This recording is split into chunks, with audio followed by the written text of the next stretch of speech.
Hello everyone, T-Fields here. Of course with the Fonz. And we are on our episode 6 of BlerdSoup, aka BS. And this week's gonna be awesome. Go ahead and get started with what we're talking about this week, Mr. Fonz.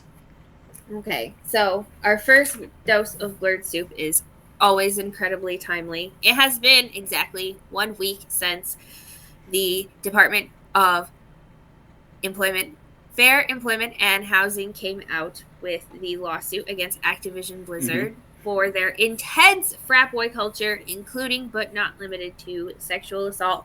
Well, we've got tons of fallout within the last week, almost every single day of the week this week, starting with Monday, Yep. which was 1,000 past and present employees signed an open letter stating that they support the lawsuit and it signifies an obvious rift between employees and the executives. And it's 4 paragraphs, and it says, "We, the undersigned, agree that the statements from Activision Blizzard Inc. and their legal counsel regarding the DFEH lawsuit, as well as the subsequent internal statement from Francis Townsend, are abhorrent and insulting to all that we believe our company should stand for. To put it clearly and unequivocally, our values as employees are not accurately reflected in the words and actions of our leadership. We believe these statements have damaged our ongoing quest for equality inside and outside of our industry. Categorizing the claims that have been made as distorted and in many cases false creates a company atmosphere that disbelieves victims. It also casts doubt on our organization's ability to hold abusers accountable for their actions and foster a safe environment for victims to come forward in the future. These statements make it clear that our leadership is not putting our values first.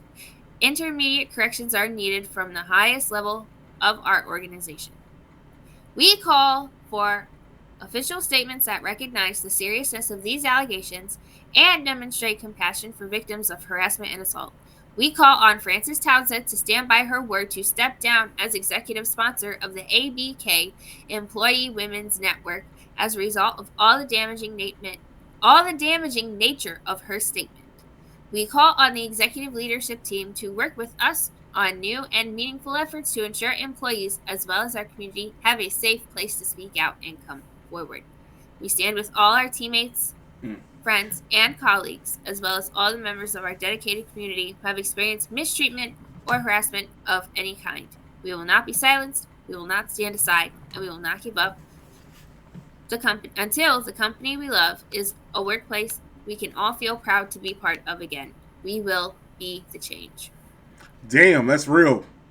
And that's Monday. That was some real shit. That was some like super like that was an end of a season finale type thing.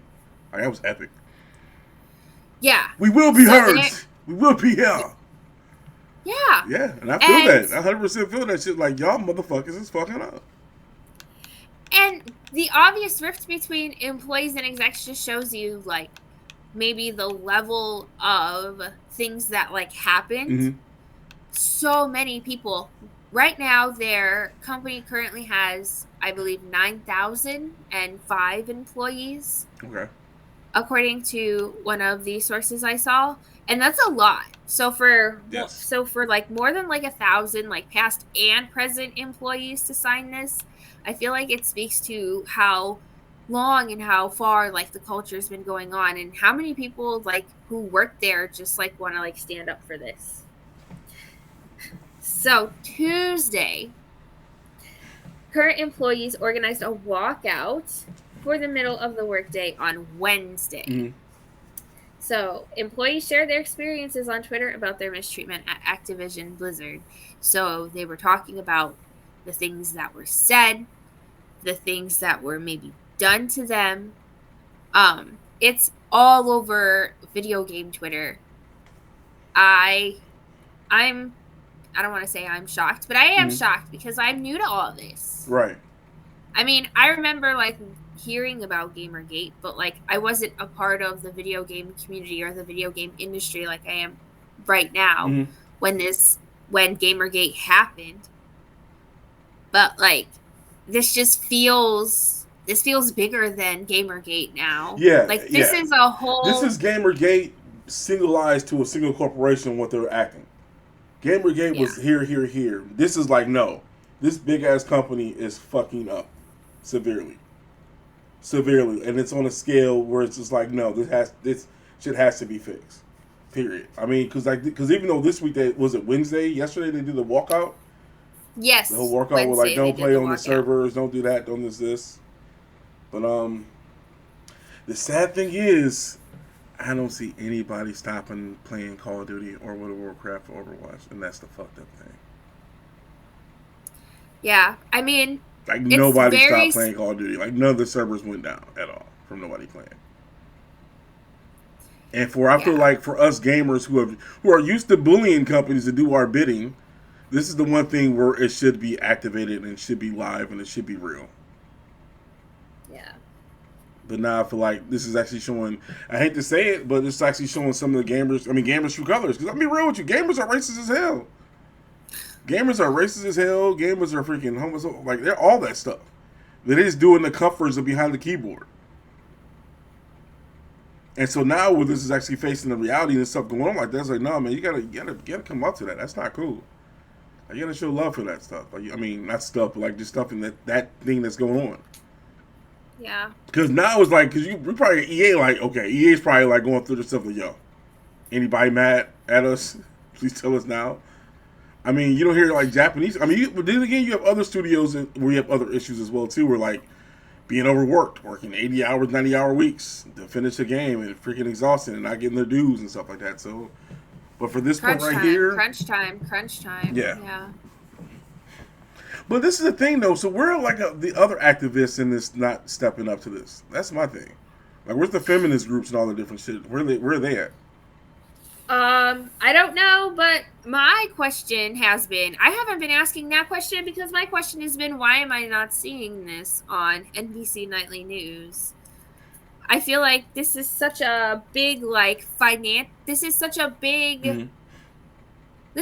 big story in and of itself that I just feel like there's like some sort of like white collar like reporter who like covers like financial crime should be like looking at this. It's the Department of Fair Employment and Housing. Right. Like, whoever's like covering those stories, like, or who would cover those kinds of stories should be like going and like maybe like covering this. Mm-hmm. I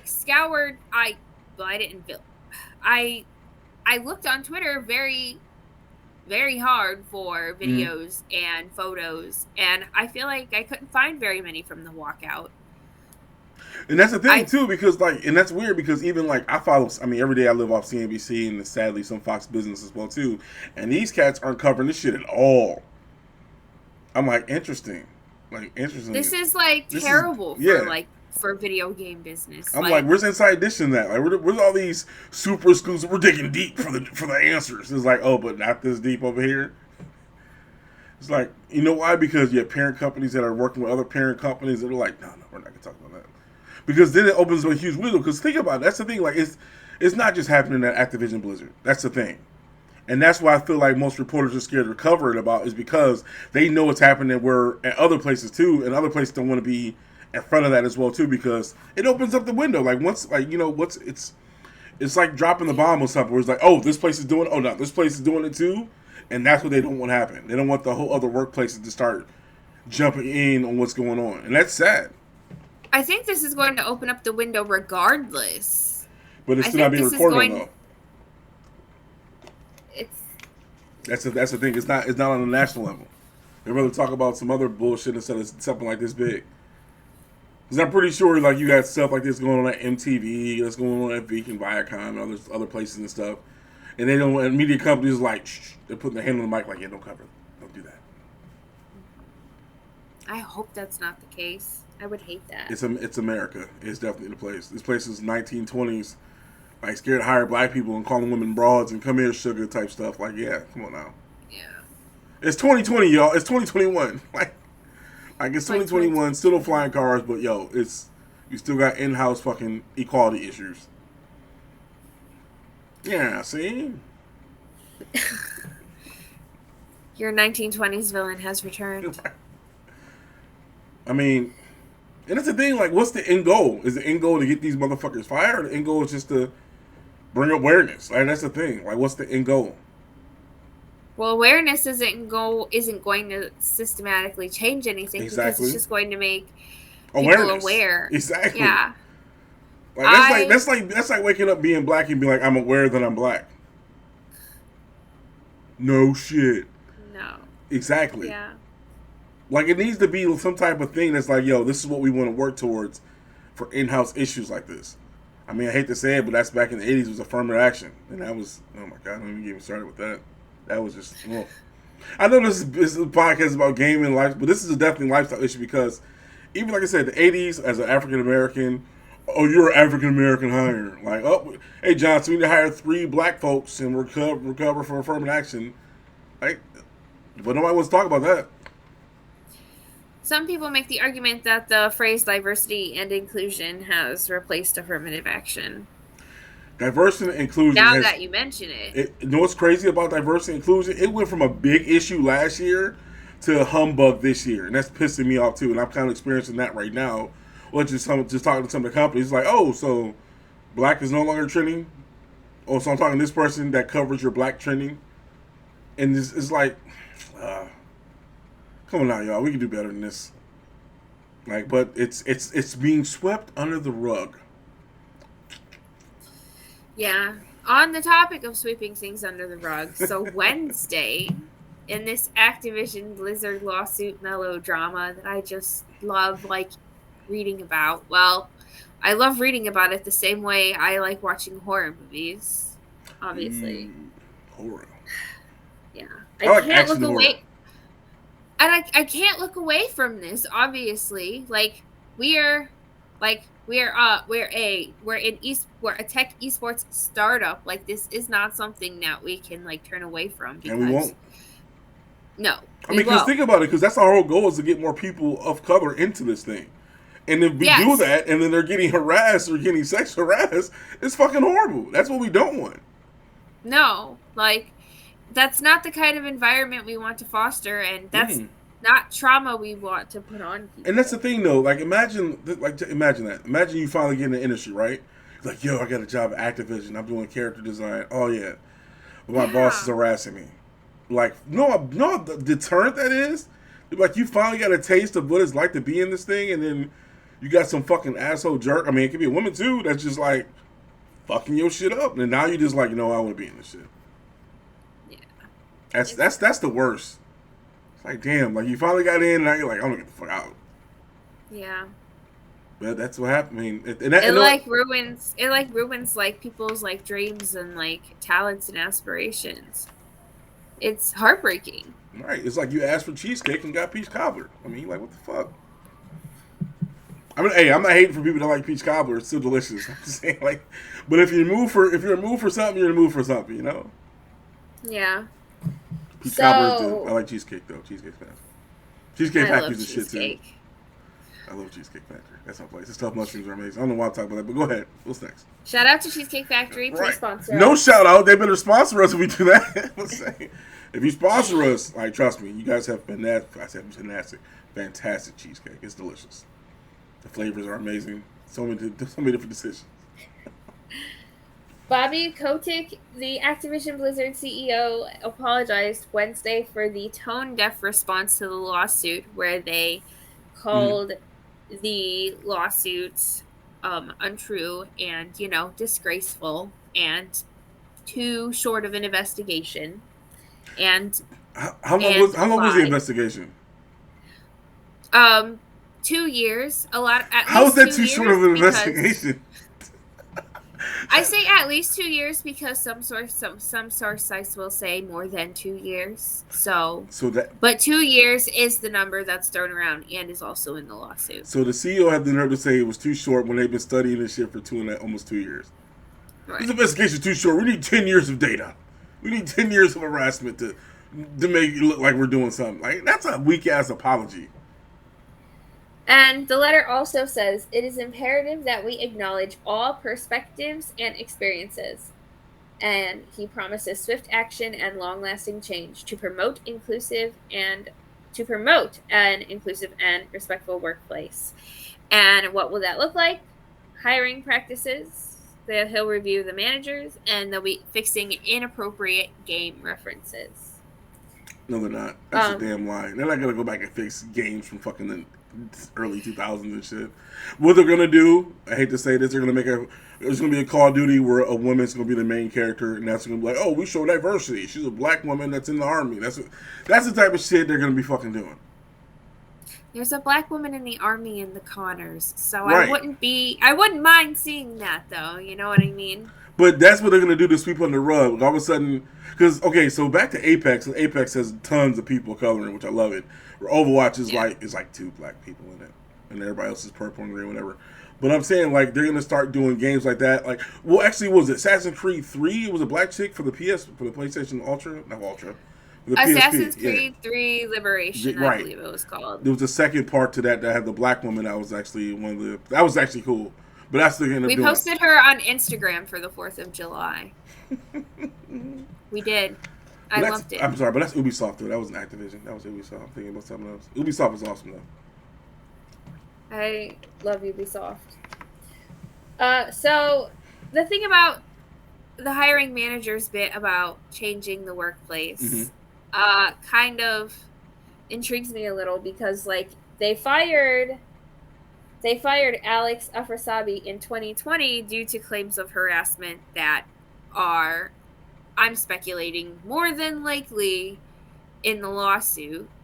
So was she the one? Was she the receiving end or the sending end? He was a harasser. Okay. This Alex, and I'm going to tell you, this Alex Afrasabi had a Bill Cosby suite. A Bill Cosby suite? Are you serious? Yeah. No. Yes. I am serious. Of course I'm serious. Damn. Are you a Bill Cosby suite? That is freaking I'm horrible. looking at the report from Kotaku right now. Oh my god.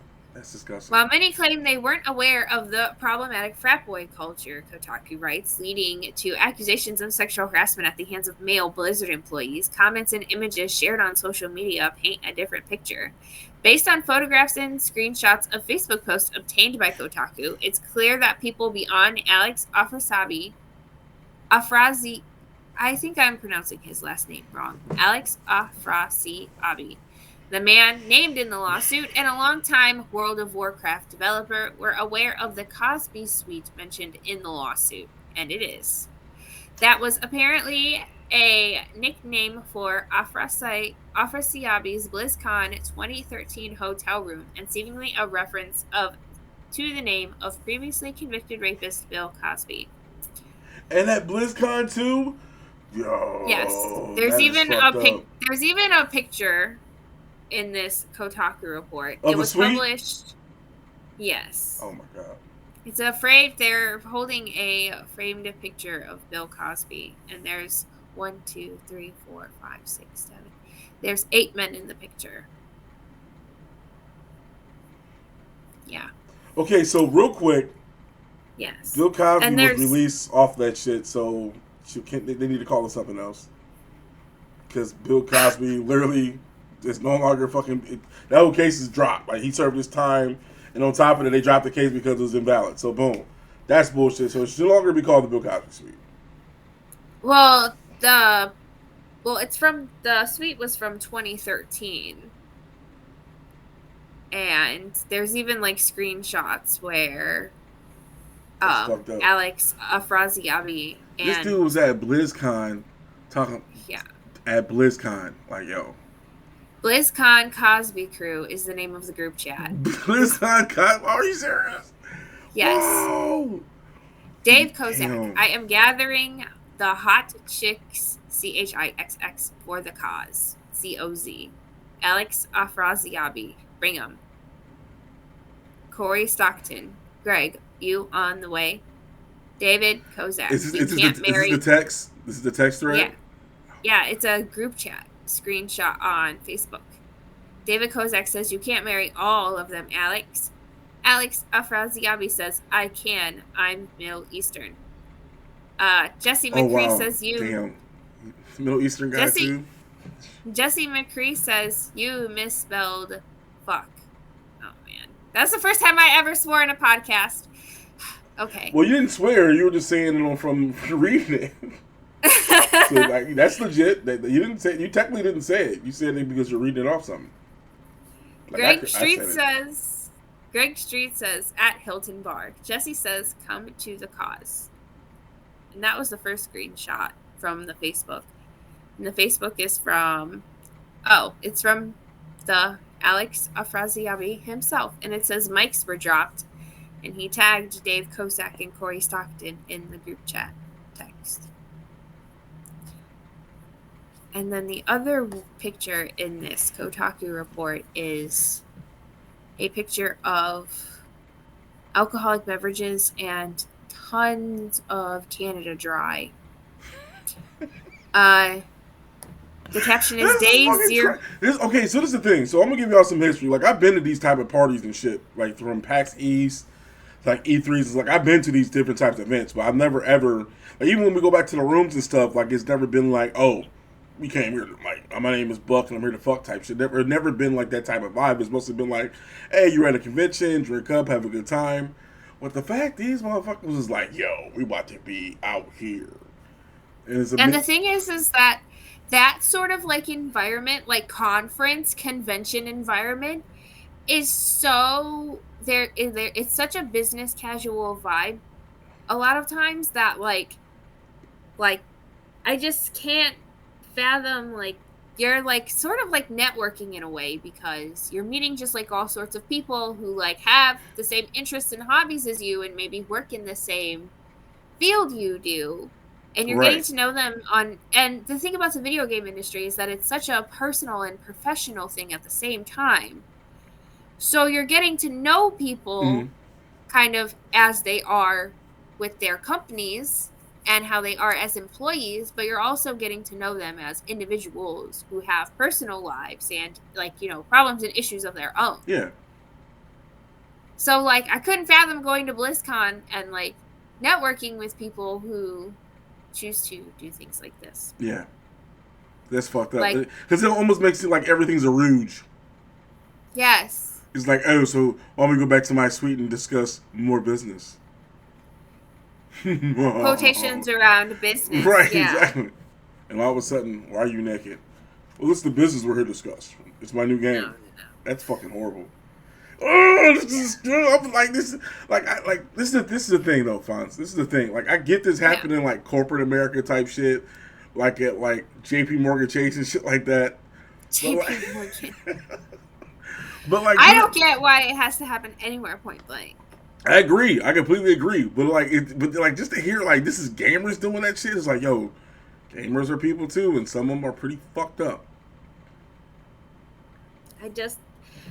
I think also the other thing about like mainstream coverage is that I don't think the media is ready to see video gamers in such a professional light, because they're regularly pushing the narrative about video games being so violent. Well, video gamers are capable of more than just physical violence, obviously. Like, they're capable of, like, manipulating and, like, hurting each other, like, professionally and, like, personally and, like, traumatizing one another. Like, I feel like, you know, in such an era where the national media looks to regularly highlight lawsuits in which where women receive justice from being sexually harassed in their workspaces. I'm mainly referring to a particular chef that actually had to pay like lost wages and stuff.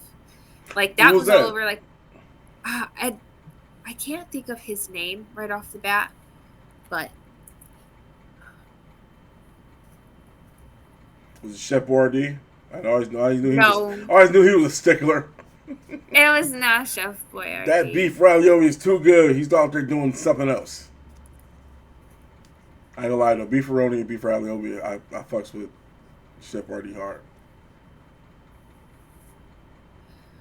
Chef Mario Batali and restaurateur Joe Bastianich have I know both of those guys. Really? They were doing that shit? have both agreed to pay $600,000 to settle a 4-year sexual harassment investigation by New York Attorney's General Office. Damn, but Tali was doing shit like that? That's crazy.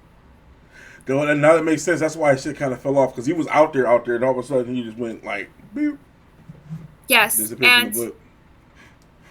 and you know, episode 6 being the last full month of July. This is last week.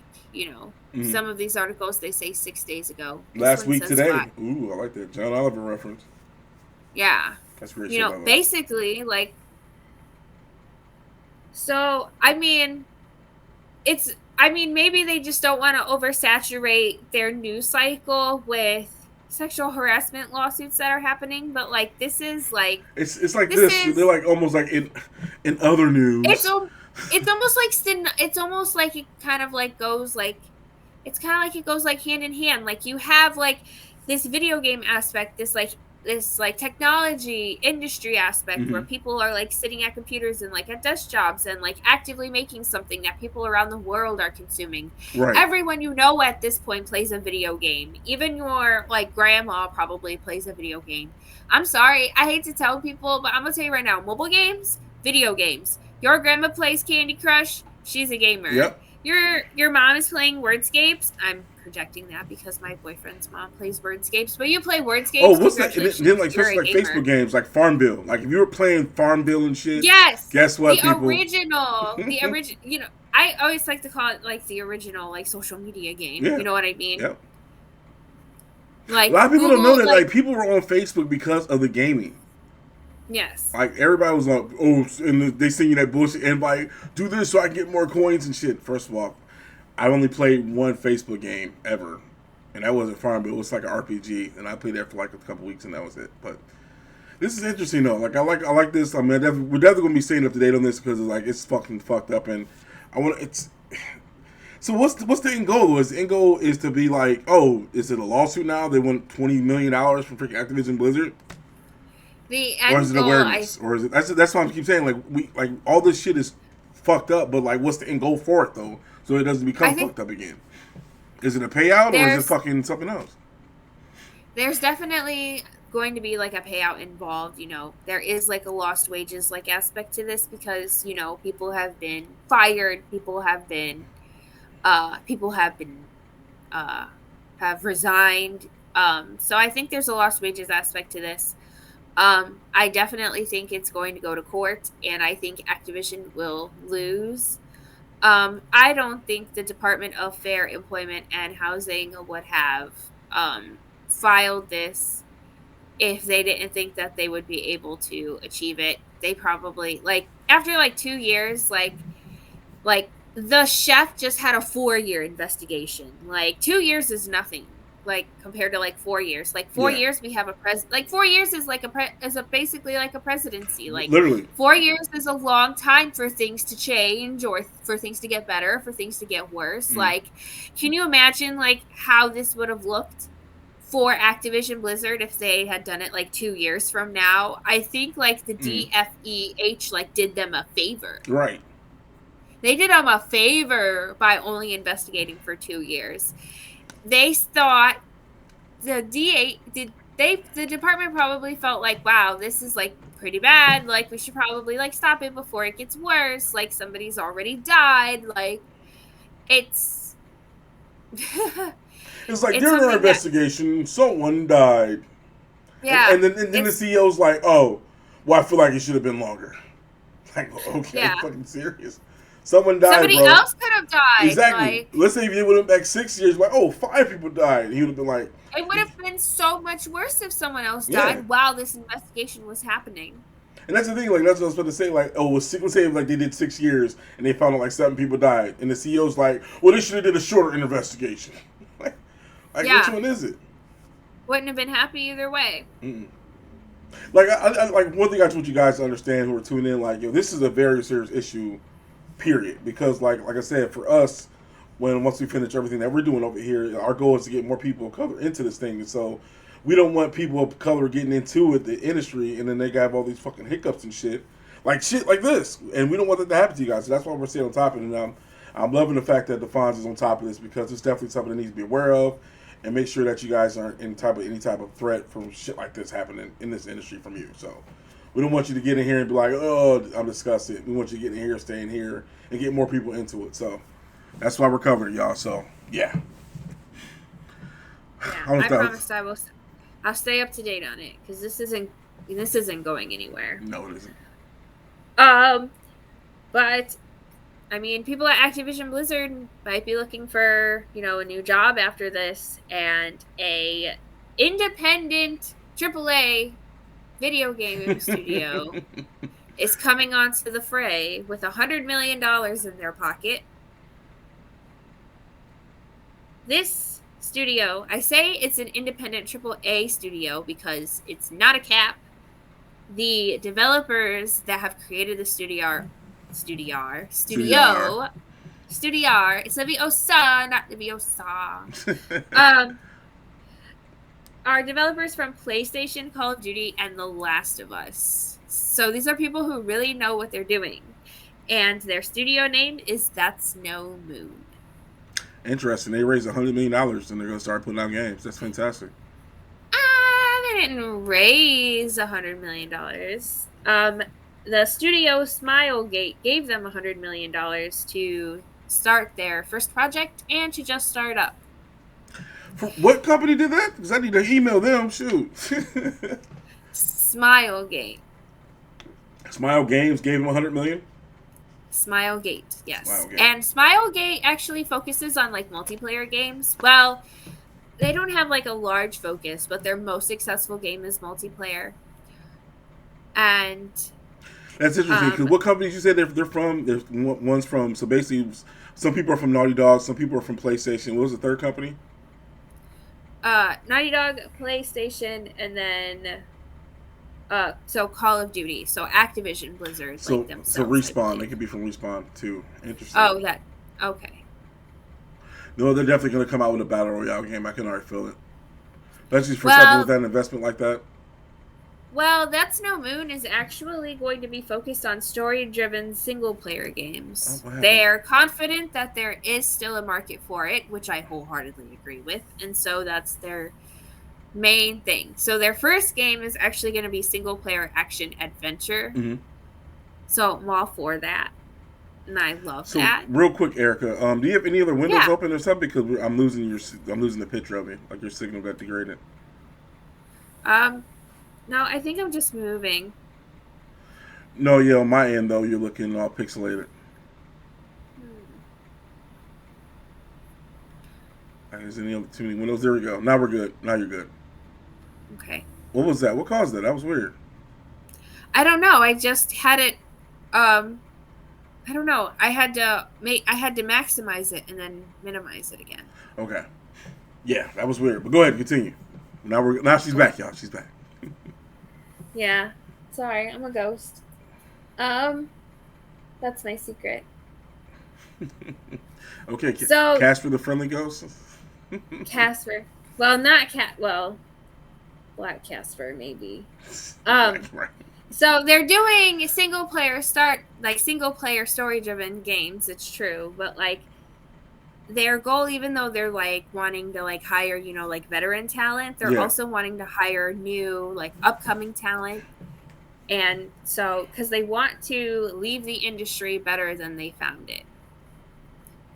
So I think just that small blurb, just alone of leaving the industry better than they found it is really going to be fantastic. That is though. I like that. I like hearing about this. This is fucking super cool. So Smilegate, I'm looking it up. So it looks like Smilegate's actually a Korean company. It's a South Korean video game development and publisher company. They were founded in 2002, and they're based in South Korea. So that's interesting. So they got money though too. They got 1,200 employees at their studio itself. 200's quite a bit. Yeah, 1,200. 1,200 is a lot. Yeah, they got 200's quite a bit. 1,200's a bunch. They got bread. So it's a South Korea company that invested into an American company. Seems like it. Yeah. Yeah, they got bread there too. Okay, South Korea. Okay. So their main peeps are Michael Mumbauer, who is the CEO. Mm-hmm. Chief Creative Officer is Tyler Kurosaki. Is that Tyler? Taylor Kurosaki. Okay. Whoops. And there's a photo of the two people I just mentioned and 1, 2, 3, 4, 5 and 5 other people in the photo. But it looks like they're South Korean investors. So. Yep, and they do a lot of mobile games. They do a shit ton of mobile games. And also they do some Xbox game stuff too. So this is gonna be interesting. Especially they did Crossfire, they did Lost Ark, Epic 7 RPG. That's a mobile. So it makes sense. I see where they're going. A lot of their business model is free to play games, but forced you to buy stuff too. So okay, I'm interested in what they're gonna do in a single player game. This is interesting. Yeah, I'm looking forward to it because, like, I'm sorry, but, like, Call of Duty, The Last of Us, and PlayStation, Naughty Dog, like, those are pretty, like, big companies, and they do a lot. Yeah. I mean, especially Santa Monica Studios, which is PlayStation, which they got a War, which is it's a different studio now. And then also with, Naughty Dog, come on now. Freaking Last of Us, freaking Nathan Drake series, the Uncharted series. And on top of that, Crash Bandicoot. It's funny to see the evolution of that company because they went from a very, relaxed game to, they're like, fuck it, let's do some storytelling. And then they do freaking Uncharted, and it's, amazing gameplay, amazing storytelling. And they're like, let's step it even up a notch, and they did Last of Us, and this was like, yo. Naughty Dog's we got BDE over here, y'all. We got BDE. I think a lot of games have good storytelling, but I don't really think they're story driven. So it'll be nice to see the difference. Yeah. Well, let's take a little time branch off real quick. Let's get a little time branch going. So, what are your favorite games that you like to play that have great story that you enjoy more than gameplay? They have a great story. So, Tell Me Why actually had a great story, and I just played that fairly recently. Another really great story that I've played recently is The First Tree. That's an independent game, and it's really good. I actually didn't really start playing story-driven games, and I wasn't interested in story-driven games until I saw people playing Life is Strange when I was in college. Yeah. And I think when I was in college, I was exposed to more video games than when I was in high school because I didn't really I had friends in school, but I wasn't really allowed to hang out with them outside of school because I lived in a different town. Were they the bad kids? And a lot of I don't want you to hang around those kids. They're the bad ones. Not even that, but a lot of my friends didn't drive, so it was a lot of, picking people up and trying to tell them where I lived, and we didn't have any technology at the time, so telling people good old where MapQuest. I lived. Good old MapQuest. Yeah. That. So, it's been hard. So it was hard, growing up and kind of playing so I usually played just the same regular video games. So I wasn't really exposed to very many of them until I got to college. So for me it was definitely Chrono Trigger. Fucking Chrono Trigger for the SNES was fantastic story. It was just it was engaging. It was fucking beautiful. Heavy Rain was good too. That had a good story as well. I enjoyed that a lot. All the Uncharted series have good fucking stories and gameplay. That's very rare. And the same with Mass Effect 2. Mass Effect was pretty good, and Mass Effect 2 was just fuck everything you learned about the first one. Even right now, I'm playing the Legendary Edition that came out, which is the revamp of everything. I haven't played it in a couple weeks. I'm actually, last time I played was May, but I'll get back to it. But I do like games that have rich story and rich history. Even the God of War series has got good storytelling too. Yeah, Alan Wake's got pretty good storytelling. There's a lot of good games. BioShock was fantastic too, and Elder Scrolls. All the Elder Scrolls. And Fable 3, I think had a really good story. I played that on Xbox 360. I liked that. And of course Gears, duh. Gears of War, just yes. Gears. I love Gears. I mean, Gears 3 is still my favorite. It's fantastic. I mean, I'm still trying. I still haven't beaten 5. Like it's been out for literally 2 years, and I still haven't beaten the game yet. And this is the thing. Every Gears that have came out that day, I've beaten that day. Gears 5, it just irritates me that much. And I love Kate. I love the story of Kate. I just can't get into it, and I'm trying to figure out why. I'm like, and I'm still like it, and I can't play the multiplayer until I finish the story. I'm weak. So I'm like, I don't really play multiplayer games too much. I don't really like playing with other people online, but I also haven't really. I don't know if I play the same games as my friends yet, because every time I tell them to tell me what kind of multiplayer games they play, they won't tell me.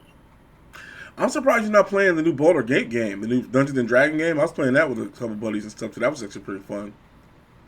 I don't know. Maybe I'll ask my Facebook pals if any of them play that game. Maybe I'll play too. My boyfriend wants me to play Divinity, but I haven't played it yet. He put it on a flash drive, and the flash drive just kind of hangs out in my on the side of my laptop, but I have not touched the game. It's looking at you like, hey, you want to play me? Maybe, no. Maybe. But then again, Among Us is a multiplayer game. Yeah, I do play. I love playing Among Us. I don't really play Among Us too much with peers my age. It's mainly a game that I utilize with my boyfriend's nephew and his young cousins, because it's just a really good game to just get everybody to just sit down on a device and just. See, that's what I like about Mario Kart, Mario Party and shit. All the Mario games, the string games, those are great multiplayers. I get with the family, Smash, and just start destroying each other. But Mario Kart gets personal. It gets personal. Mario Kart gets personal. I think my favorite multiplayer racing game growing up was Crash Team CTR, Racing. That was the one I played the most. Yeah. CTR was fantastic. Crash is my absolute favorite video game franchise of all time. I didn't have a chance to buy the remakes yet before all of this happened, but even if I did, I wouldn't even be playing them right now anyway. So I got Crash 4. I played it once, and that's it. Crash. I mean, don't get me wrong. Sonic is still my homie. We go way back. Yeah. But I like Crash. Crash is it was a fresh hot thing, and then Sony just didn't do enough with them. They're like, all right, you can't compete against Mario and Sonic. Sonic is just yo, I got kids back here, bro. I agree. But yes. So we are talking a lot about the games we play, and I know we talk a lot about how we play them. So PlayStation 5 has beat PlayStation 4 for the fastest selling Sony console ever. It sold 10 million units in 249 days, which I think is a lot of days.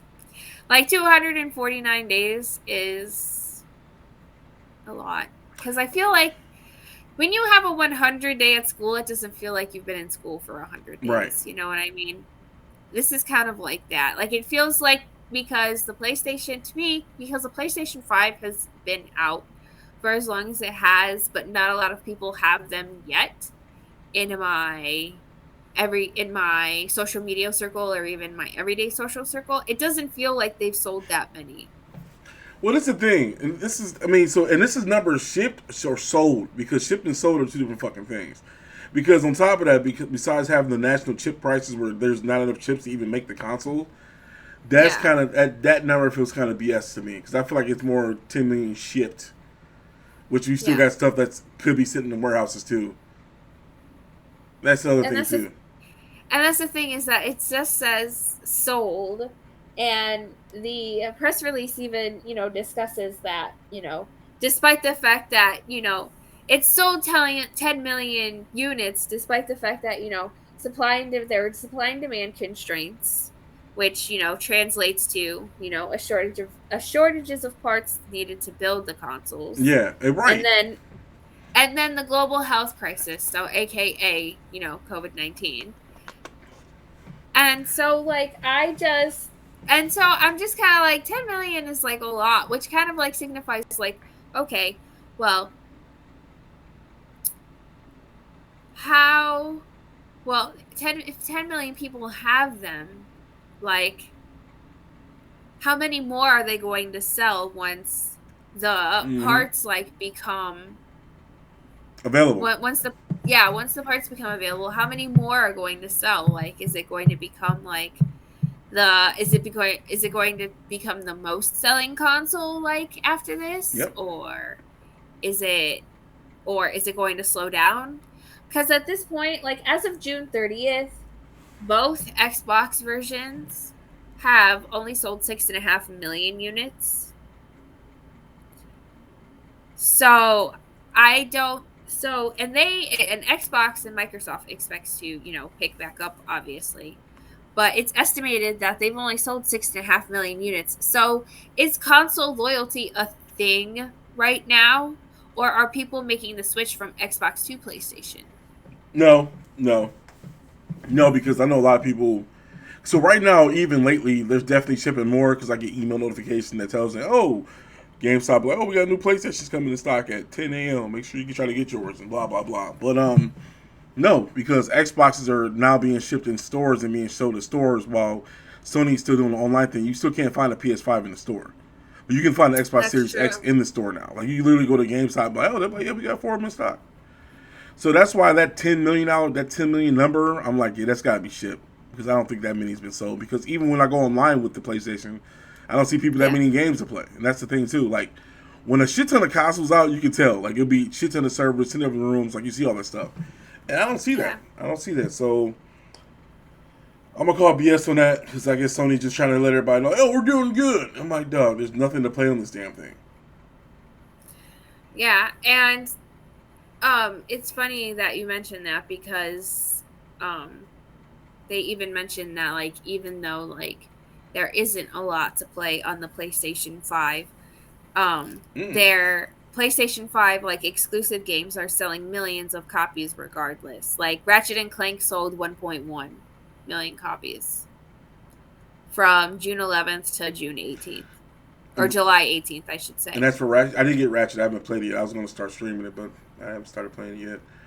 But yeah, that's the thing too because it's the games. Like for example, Xbox Series X with Game Pass be on there. I have a shit ton of games I could play. It's not that's not the same. We have PlayStation now, and a lot of those games aren't compatible on the PS5 either too. So like I find that bullshit. He said Sony quit bullshitting bullshit. y'all. We're trying to fit in. We're trying to be cool. Hey guys, they're like hey guys, we're trying to be like here. It's like nah, bro. Like you're not your console's not dropping as much as y'all do drop like compared to Xbox Series X. The stock of is not available like that. The games aren't there at all. Like you have literally like 5 titles, nothing really big titles out there for yet outside Ratchet and Clank. And then you had you had the Returnal, which was fantastic. MLB. I mean, but there's no other AAA title that's released on the PS5 outside third parties like Activision Blizzard or Call of Duty. That's it. Right. I also wonder if I can wonder. and will. I do. I wonder, can Xbox outsell PlayStation by the end of the year? I mean, 6.5 million units isn't that far away from 10 million units. And the holidays are coming up and people are going back to work. I think it's possible. I think if Sony keeps going the way it is with like selling them exclusively online, I think it's a hardcore possibility because what if so you said that at this point there's like 3 or 4, Xboxes available, in the store. So what if they're making them and then stockpiling them so that they can stock the shelves chock full for holiday season? Mm. Nah. Oh, okay. No, it's because it's because if that was the case, they would have did that shit last holiday. Sony and Nintendo act the same way where they'll backstock their shit on purpose just to give it that height of like you need to have this, but you can't have it. You need to have this, you can't have it, and that's fucking annoying. Where Microsoft was like, bro, we got them. Come get it. Come get it. I got. I'm not fanboying Microsoft, y'all. I'm just saying, this is how this shit fucking works. Nintendo did that See, shit. Nintendo did that shit starting with the Wii. Because when you bought the GameCube, actually it kind of started with the 64, but when the GameCube came out, you can get a GameCube fucking anywhere. And then they did yeah, it with the Wii, where they're like, oh, they're hard to find. No, they're hot Christmas item, hard to find. And did the same thing with the fucking Switch. Hard to find, but there's plenty of them. They made plenty of them motherfuckers. yeah. And that's why with the Steam Deck, back to that conversation, dude, like they literally already like, yo, you pre-order that bitch, you gonna have that shit this year. Period. And then they just did a second round, like, okay, the second round you have yours in spring. So like, yo, Valve is like, yo, we here, BDE, we about to make this stuff happen.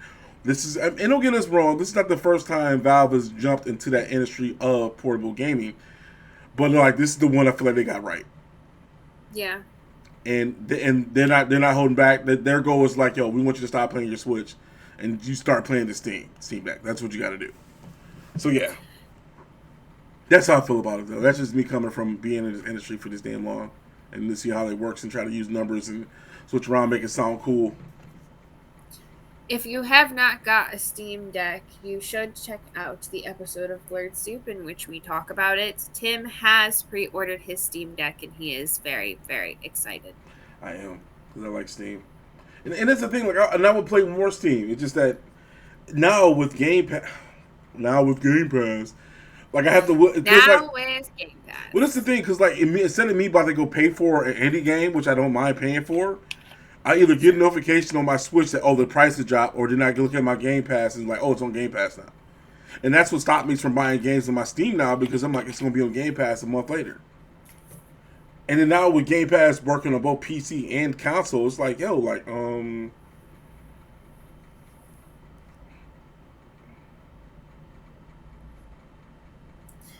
yeah, that was the thing. That's my 2 cents. And I'm sticking to it. I mean, I can go on about this, y'all. I can take the knife and deal into it.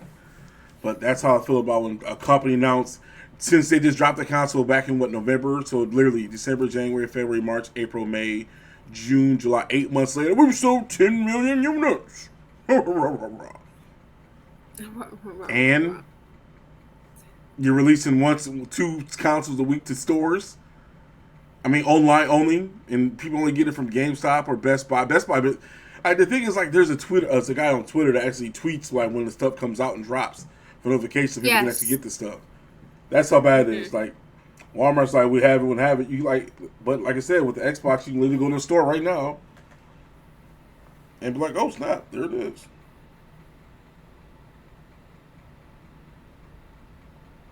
But there you have it. I'm just baffled that like more Xboxes haven't been bought because of Game Pass. It's such a a lot of people talk, about the positives of obviously having Game Pass, so I'm just surprised at that. Alternatively, our entertainment topic of the day, actually, I brought up horror movies earlier in the podcast because I have been thinking more about Black folks in horror. I'm watching the American Horror Stories anthology on Hulu right now, and every episode is a different kind of like horror. And so the episode that was this week and last week's episode had some people of color in it who were central to the story. And I just kind of wonder if, like, despite the fact that the horror genre of movies and television has mistreated us, like, is the Black horror film genre and the Black horror, like, television genre, like, about to be on the rise?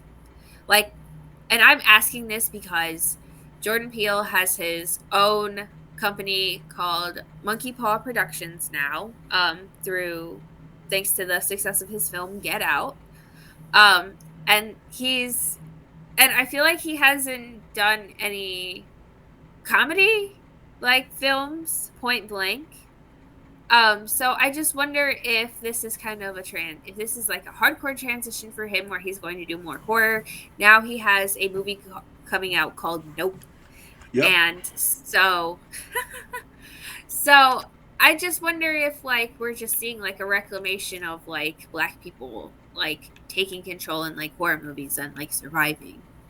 I mean, it's better than seeing black people being horrified in freaking old ass slave movies and shit. Yeah, that's true. Like, I'm sick, and I hate to say it, but like, I'm sick of seeing black movies only get Oscars if it's based on slavery. I agree.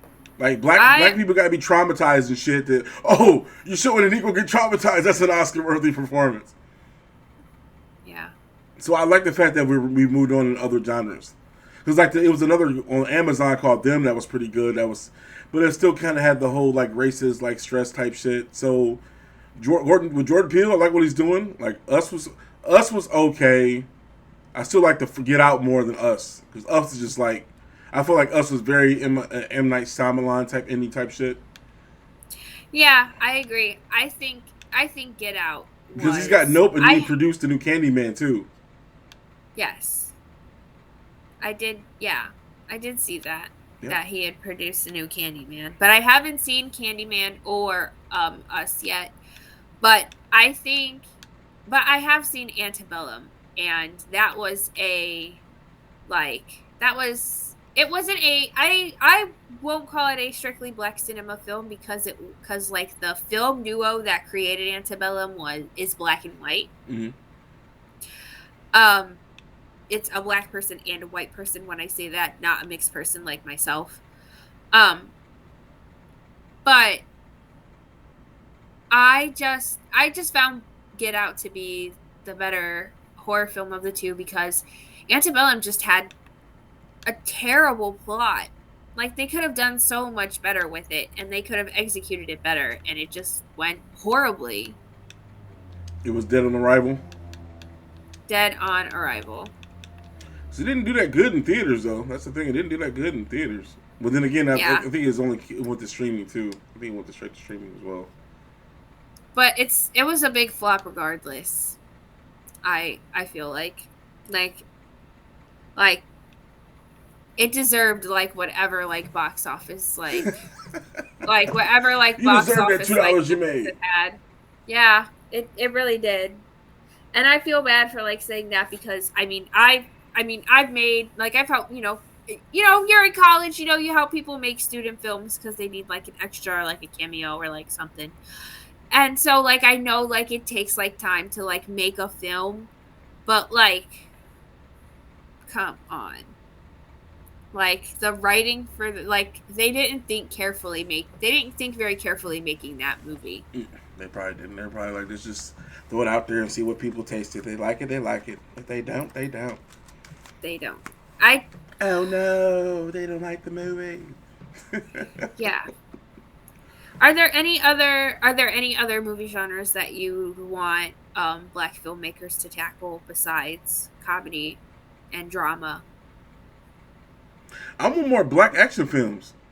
I like what Ryan Coogler did with Fruitvale Station. I like what he did with Creed.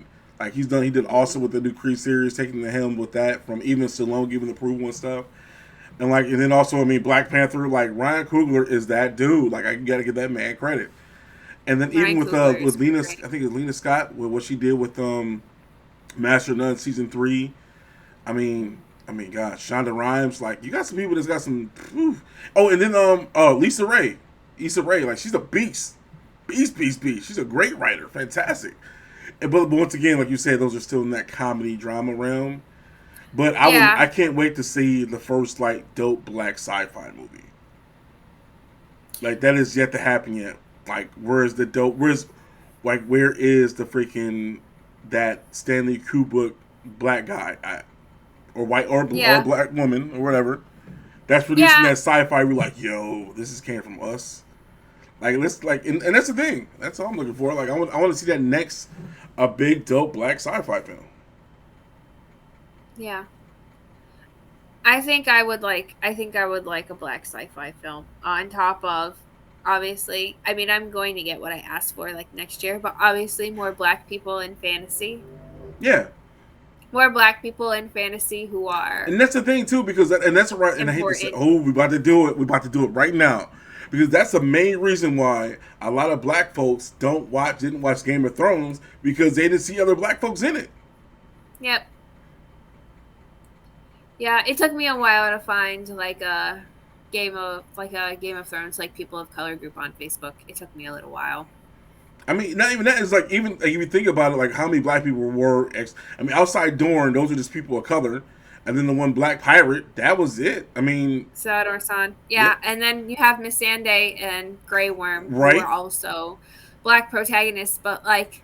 But they still. But it's okay. This is the thing. Now we're getting into it. I don't give a fuck. We're getting into it. Yeah. So when it comes to television, they tend to do the black character in a lighter shade. Yeah. Like knowing damn well if you in somewhere that's full of sun, it's gonna be ain't gonna be just a tan skin tone. It's gonna be some black skin tones going on, and so that's what I hated most about seeing something like that. Dark skinned person. Right.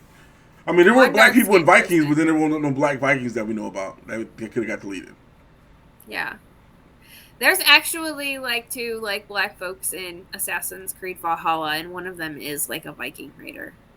See, and that's the thing, like, yo, like, it's like, but why just 2? That's the thing, is like, oh, let's get it's almost like a affirmative action hire. Like, just a three black person minimum. That's it. We get that, we're approved. I think, like, I'm sure I'll see, like, more as, I go on. But, like, it makes sense because, like, before, like, the Vikings, like, settle there, it's literally, you're in England. It's, England. So. Like, that's why I feel like with the new prequel of Game of Thrones, we should see some black Targaryens that are riding dragons. That'd be dope. We will. We're supposed to. We're supposed to. We're going to. That's gonna be dope. Because this is the time where there's plenty of dragons and all that shit. Like everything's out there. Yeah. So I want to see some more Negroes in this stuff. Period.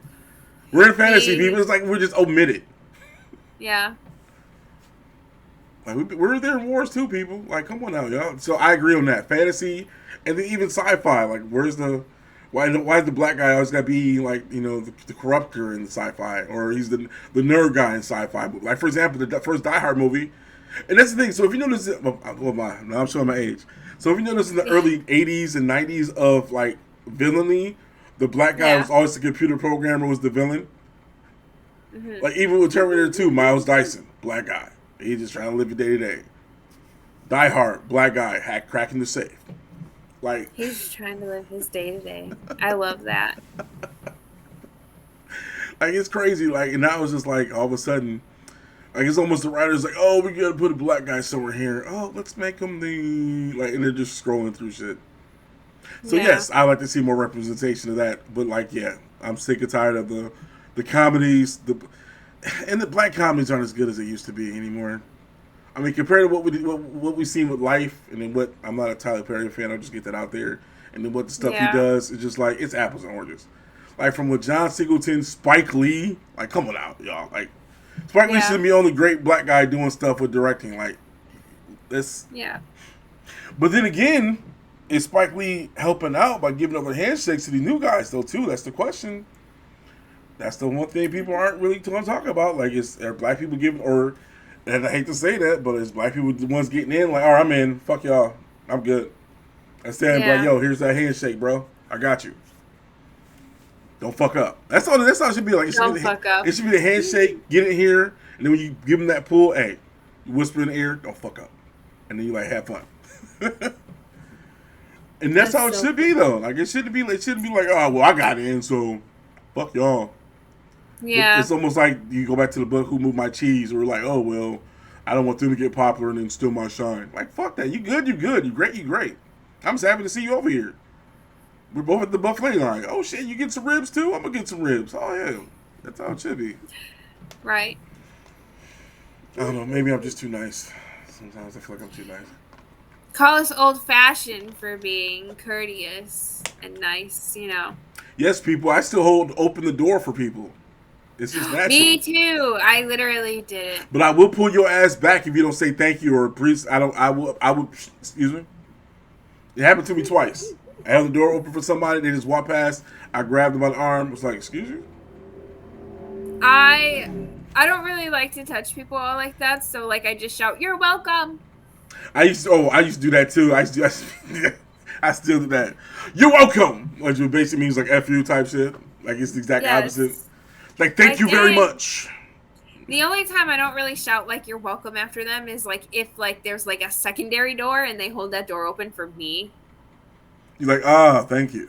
You Yeah, like repaid your debt so fast. right. It's like I always like do it for like somebody else. I'm like, oh, thank you, and I'm like, here, I open the door for you now. Do it for the culture. Do it for the Vine. Do it for the Vine. I ain't going. Do it for the Vine. Oh, I miss Vine. I ain't going to. Which is basically just TikTok. That's all it is. But that's No, Vine and TikTok are not the same. It's still people doing stupid shit to get popular. That's the same content to me. Fair. Black Esports Network is not on TikTok, but we are on Facebook, Twitter, and Instagram, all at BESNTV. And you can follow us on Twitch at BESNTV with the number 1, because we are your number 1 Black Esports Network for Black video game and entertainment content. Please don't forget to sign up for our Summer Games series. Just because the Olympics are going to be over on the 8th of August does not mean you have to stop getting your own winnings. So 1st through 3rd place will get HyperX merchandise from us if you sign up and play and win in our video game tournaments. And then you'll go on to play for the Red Bull Gaming Pot bonus. It is a cash bonus. Who doesn't love cash money? So please sign up for our video game tournaments. Yes, sir. And then we got new shirts coming, y'all. We got some shirts coming. We're almost finished with our first comic. We got a lot of good stuff coming to work, so make sure you check us out, bsn.tv. Get your shirts, sign up for tournaments, get some money, win some product. Have a good time. But I'm your boy T Fields here with the Fonz, and this has been episode 6 of BS. You guys have a great day. See you later.